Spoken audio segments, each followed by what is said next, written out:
I'm Kevin Conroy, and I play Batman in Arkham Underworld. Batman Arkham Underworld takes place several years before the events of Arkham Asylum, which gives us a really rich landscape to tell some backstories and some stories you might not know yet about some of the most famous characters and villains in the world of Gotham. Batman plays an interesting role in Arkham Underworld. To the player, he is an enemy. He is a foil showing up to ruin the player's day.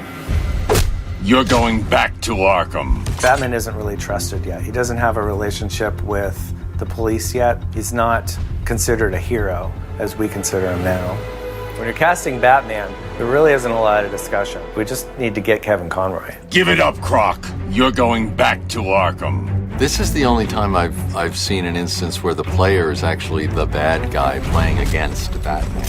And I think that's going to be very interesting for people playing the game. I've always focused everything on all the villains within the game. Now I'm having to focus on the player, too. You have to be stopped. Kevin's been the voice of Batman for a couple of decades now. It's the voice that everybody knows. It's the voice you think of when you try to imagine Batman. Batman is the noblest hero of all the superheroes because he has no superpowers. He's just a mortal guy who chooses to devote his life to curing the ills of the world. If you had done things differently, I might have been able to help you. I think the voice comes out of the pain of his childhood and losing his parents. Not important now. I'm taking them down. It's almost a very operatic character. He's a grand character. He's the archetypical hero. I knew you'd come here, Victor. Give it up. I think this story takes place at an interesting time. This is obsessive, even for you, Edward. It's a period that I haven't recorded before in anything I've been working on. If you want to live like a beast, Wayland, you can do it in a cage at Arkham. He's just establishing his credibility with the police, who he's going to have to work with for the rest of his career. You're going to pay for what you've done to these people, Scarecrow. Bruce is the performance. He puts on his suit.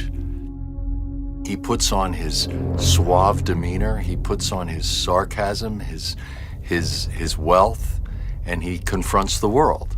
And that's the performance. And when he's in the Batcave, when he's alone, when he's allowed to take off the armor that he presents the world, that's who he really is. And that's when the voice, that's where I found that voice. It's that voice is not the performance. That voice is the performance. Let him go. I'm the one you want. Batman is the ultimate challenge to the player, right? He is the character that we are going to measure up against toe-to-toe in a fight with our supervillains against him. And that means you'll get to do something you've never got to do in any other Batman game before. You'll actually get to beat Batman and send him back to the Batcave. As you progress through the game, he's going to also get more powerful, and he's going to be trying to step up his game to combat the crime in the city. When you meet Batman, he's a force to be reckoned with, right? He can be pretty devastating to your thugs. Just like we see in other games, he will beat up a whole bunch of goons pretty quickly and dispatch them. Rule Gotham City in Batman Arkham Underworld.